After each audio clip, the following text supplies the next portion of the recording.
Hi Virgo, this is your March 2016 horoscope with me, Lada from Astrolada.com, and I'm launching my new Astrolada.com website. It's the same address on the 17th of February, I'm hoping, and you can check it. It will be upgraded, much more easier to use, will be full of all the previous modules that I had on the old website, but also new ones, articles, videos, everything you ever want about astrology. And I'll be doing webinars and lectures and videos, so that will become a huge astrology hub. And also a friend of mine has translated part of the Astrolada website in Spanish. I'm putting a link for it here. If you're interested, if Spanish is your first language, maybe it will be easier for you to navigate through that website. I don't work on it, I don't manage it, I just give the material. But anyway, if you want to get in contact with me, astrolada.com. So, what is happening in March? Eclipse time, Virgo, and it's affecting you directly because the eclipse is happening straight on the opposite sign in Pisces. The first eclipse on the 8th of March. So this year is very important for Virgos. 2015 was also because the eclipses in Virgo started already from last year, from the autumn, and some of you maybe felt the wind of change coming psychologically, emotionally, physically. And now there is this huge eclipse that is happening in your 7th house. The solar eclipse, it's new beginnings. 7th house is relationships. So now let's break down what the eclipse represents. The sun and moon come together. Every month they come together. We call it new moon. But just once or twice a year when they come together, they fully cover each other, almost fully, partially or fully like that, So it's like male and female, mother and father, sun and God sun and goddess moon come together and they create new life. Because that's what happens when female and male come together. So that's an eclipse. It's a new moon on steroids. So it indicates a powerful place in your horoscope where new beginnings of sort are happening. And now it's happening in your 7th house, Virgo. So, what does it mean? Well, some of you will have big new beginnings in your relationships. And it's not necessary that will happen exactly in March. Solar eclipse is active 2-3 months before the eclipse itself and up to 6-7 months after that. And then again, there is a solar eclipse around your axis of relationships in the spring, in the autumn. So, I think like the whole year, it indicates as a potentiality, an indication when there is an eclipse. And these eclipses happen once every 9 years, sometimes, in your 7th house. So that's rare. So it's a very important time where fated relationships can come or go from your life. So those new beginnings, when you're making place for something new in your life, you need to remove first the old. And if you're holding on for dear life for the old, because you can't imagine your life without it, say, certain friends or certain relationship or certain business partnership, this is all 7th house, or certain clients that you're trying to hold on to. 7th house is all those people that you have one-to-one interaction with, or contractual relationship, whether it's your marriage partner, the father of your child, the mother of your child, because you have responsibilities together, whether it's your clients, you have contractual relationship, whether it's, business partners of sort. And so in order for you, something new to come, you need to make space. Because you cannot keep pouring water in a glass that's full, So in the more negative expression, if you have not been making the space, subconsciously already feeling what's happening, it might be brought to you from outside, because the eclipse, the solar eclipse in particular, can make sudden reversals, especially if we've been if we've been trying to hold on to the status, hold on to the old things in life, especially in regards to relationships. So it can, for some of you, it might come out of the blue.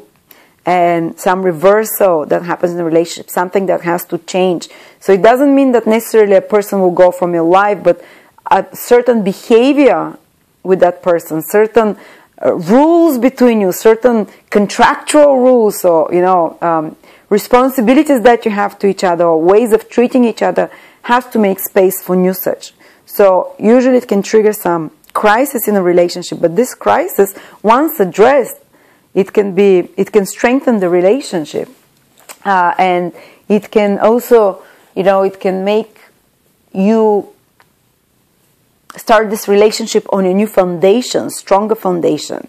Or if the person has played their role in your life, they can go away. You can see sometimes, I've seen people, very good friends of theirs, that they consider like a soulmate, would go and live somewhere away. Another woman would get divorced. A third one, you know, would finally decide that she's unhappy with the way her partner is treating her, and give him an ultimatum, and, you know, over the next 1 year, they transform their relationship. They move to live somewhere else, and blah, blah, blah.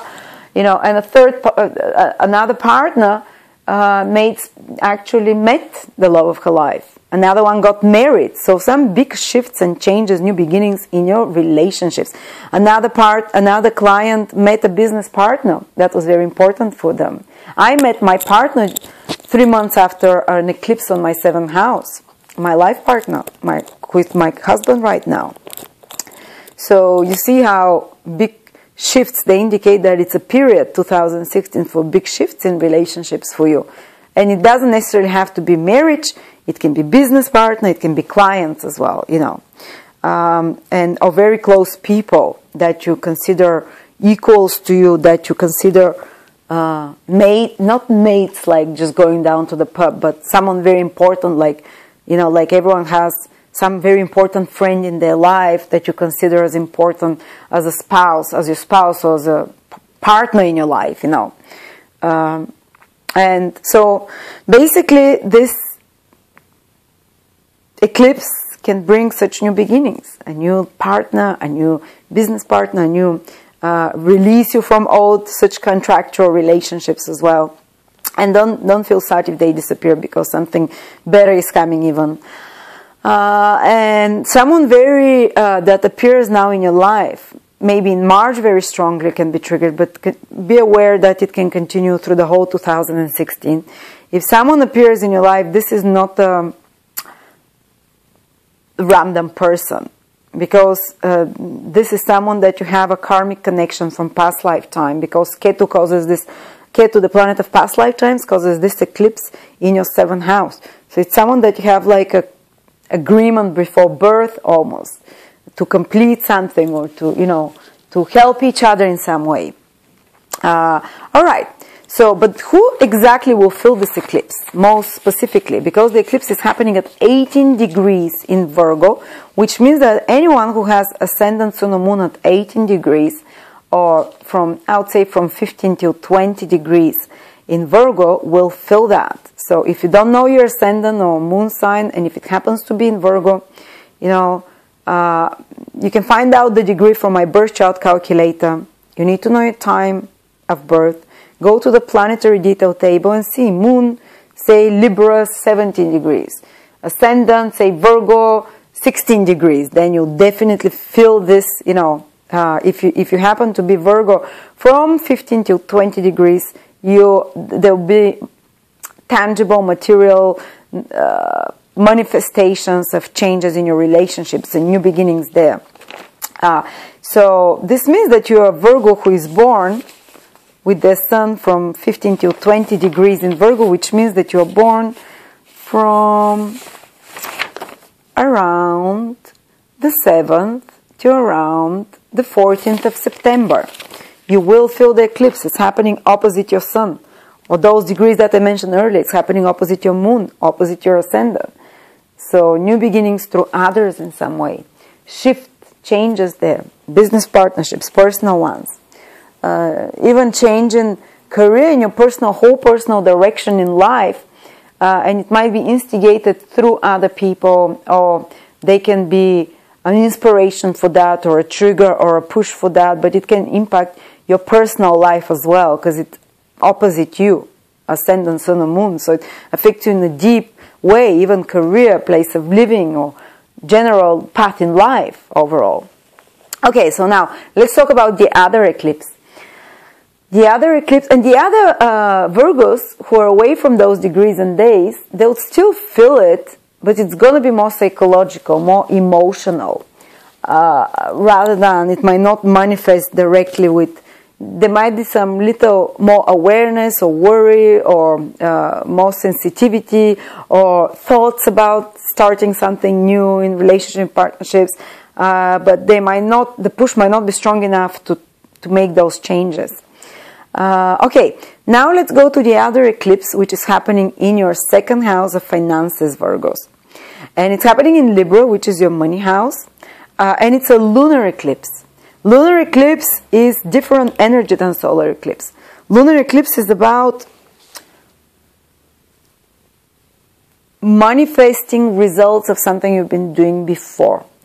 And if you've taken in the past few months or a year some kind of new project that can bring more resources, some kind of new, let's say,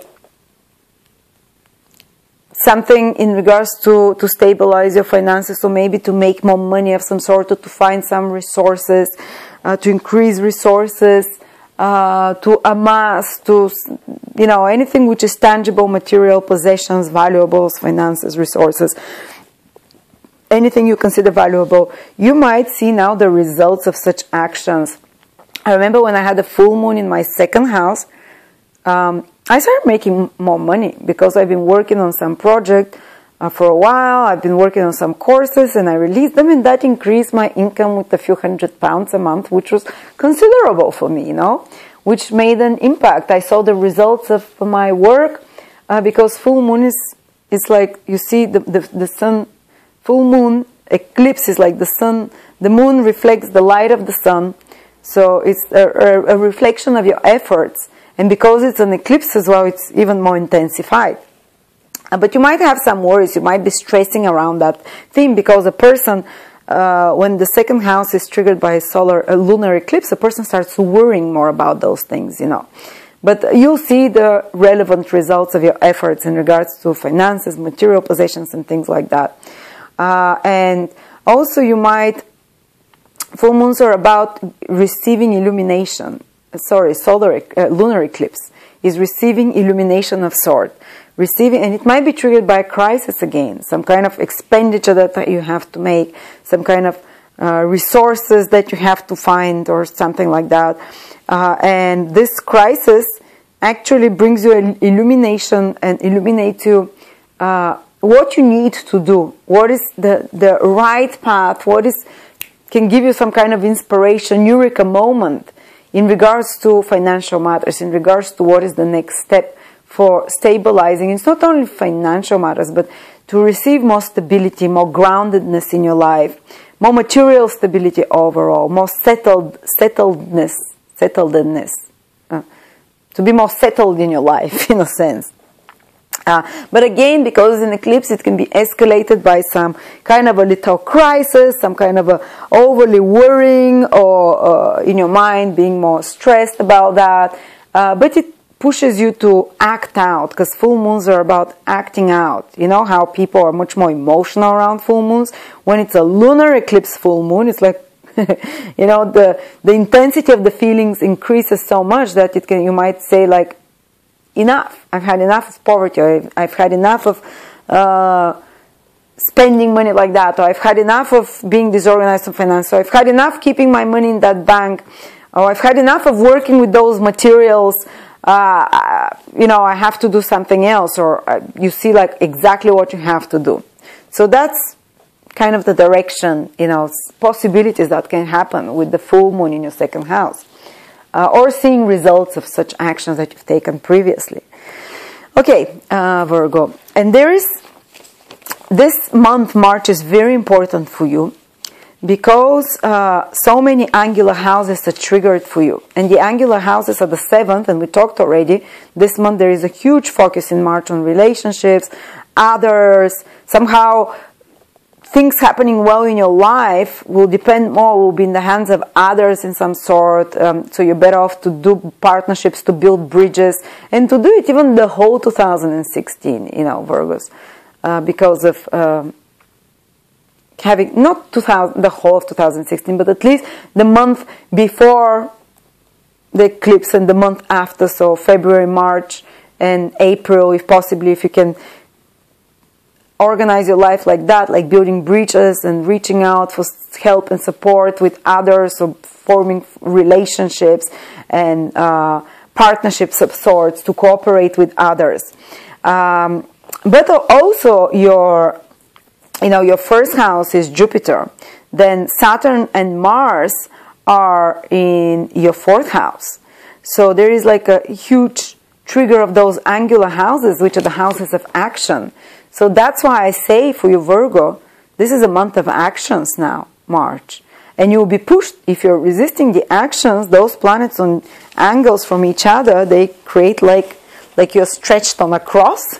So they'll push and pull, and they'll make you take certain actions. And they can be actions in many different levels of your life. For example, the fourth house is family, place of living, property, family members. So there can be some escalation of issues there that of your personal life that makes you do triggers in your relationships and commitments with others, the seventh house, and also triggers you, how you are behaving yourself, your physical health as well, your overall direction and going life. So these three planets, these three angles are kind of interacting with each other in a difficult configuration, which we call T-square. But this is a configuration of activation, of, very rarely do we get activated out of inspiration. You wake up and you say, now I'm going to make those changes. No, we need to be stressed and cornered so we can kind of finally break through and make the change. This is the average person anyway, human being. And so there will be provocations from partners as well, seventh house, where it's all happening, and provocate that, that affect you personally, and that can affect you, what path in life you choose. So people will be very influential in your life and what you're doing in March as well. So try to cooperate and compromise, but they can shift the whole direction of what you want to do and where you want to go. And also this can impact also the place where you want to live, or your personal family life, or your emotional balance, because the fourth house is emotional balance. So this can be stressed, you might be more stressed, but this is exactly what kicks you to make changes in all those areas of life. And the only angle that's not activated is career, but I've often seen that when there is a T-square, often the person focuses the energy in the empty part, so changes in career also likely to happen, triggered from all those other interacting provocations from your personal, private life, relationships, interactions with others. So very happening. And when the cardinal houses are triggered, those angular houses, this is time for new beginnings. This is time for changes. This is time for, taking a new direction in some way. So you have the green light to do that. And the eclipses very likely often push a person in that direction. So that's what's happening. I just want to mention a few of you Virgos. Jupiter will be in the degrees from 15 till 20. So those of you who are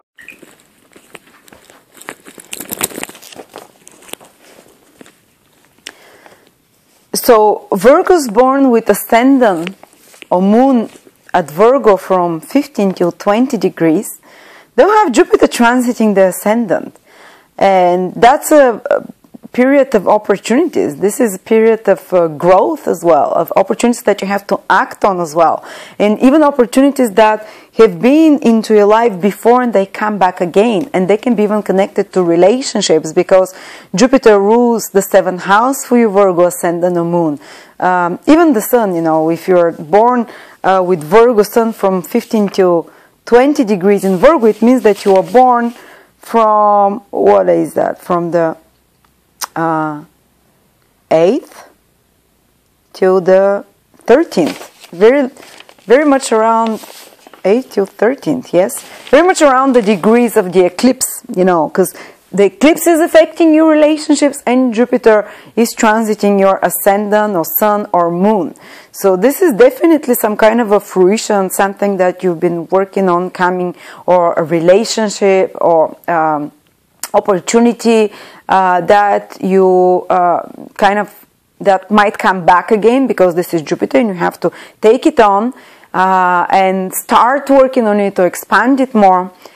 So it is that there will be also the eclipse people who are feeling it most strongly will also have Jupiter transit, so they're kind of protected as well.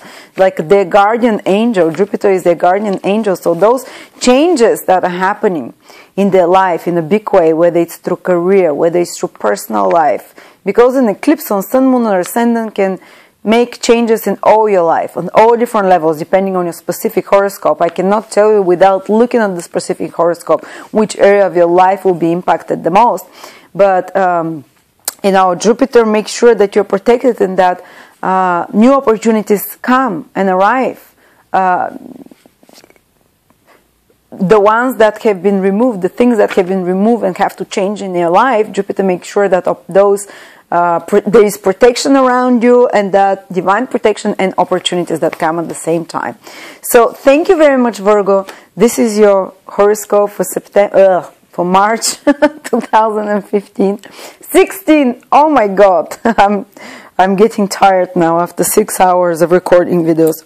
Thank you so much. Subscribe to my channel, and I'll see you on my new website.